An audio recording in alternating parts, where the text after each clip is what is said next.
Le gouvernement fédéral canadien préparerait-il des camps de concentration?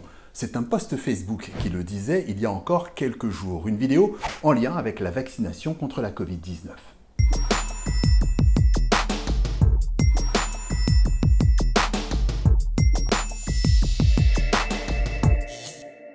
À l'origine, le post a été repéré par la cellule Infox de nos partenaires de Radio-Canada.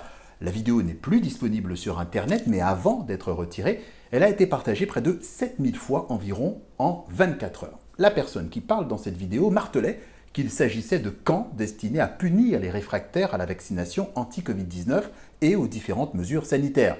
Les propos tenus étaient par exemple « Ils vont vous mettre dans des camps de concentration, c'est sur le site du gouvernement, ça va vous prendre quoi pour vous réveiller ?» Ces propos font en fait référence à un projet fédéral annoncé le 13 août dernier, un projet d'aide aux localités qui n'ont pas les moyens de financer seuls, non pas des camps, mais des sites d'isolement volontaires pour les personnes malades de la Covid-19.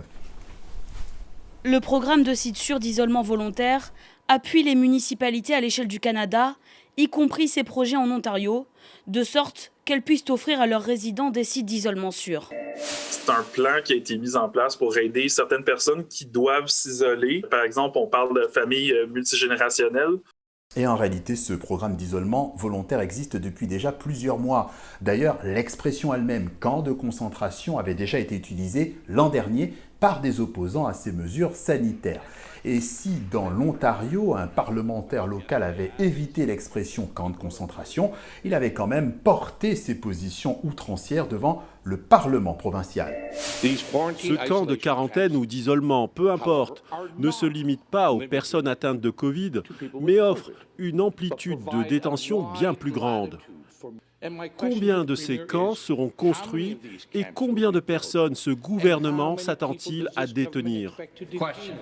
Encore là, c'était une initiative similaire. C'était des chambres d'hôtel près des aéroports qui étaient mises à disposition des voyageurs étrangers qui devaient s'isoler pendant 14 jours après être entrés au pays. De simples chambres d'hôtel, et pourtant on est très vite arrivé au point Godwin, théorie selon laquelle plus une discussion dure, plus augmente la probabilité d'y trouver une comparaison avec le nazisme.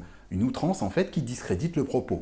Quand on parle ici du passeport sanitaire, comme on l'appelle au Québec, de passeport nazitaire, vous voyez, c'est de cette façon qu'on utilise ces ressorts-là pour alimenter la rhétorique ou le narratif, comme on dit, de la soi-disant dictature sanitaire.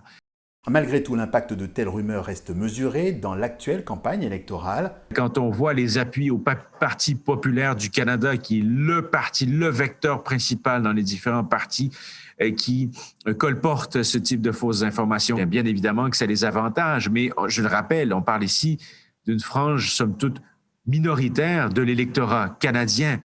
Et rappelons que ce dernier post Facebook polémique sur le sujet a très vite été retiré par son auteur et que tous ceux qui l'ont partagé ont reçu une notification les invitant à être plus vigilants et à cliquer vers une information vérifiée, celle-là.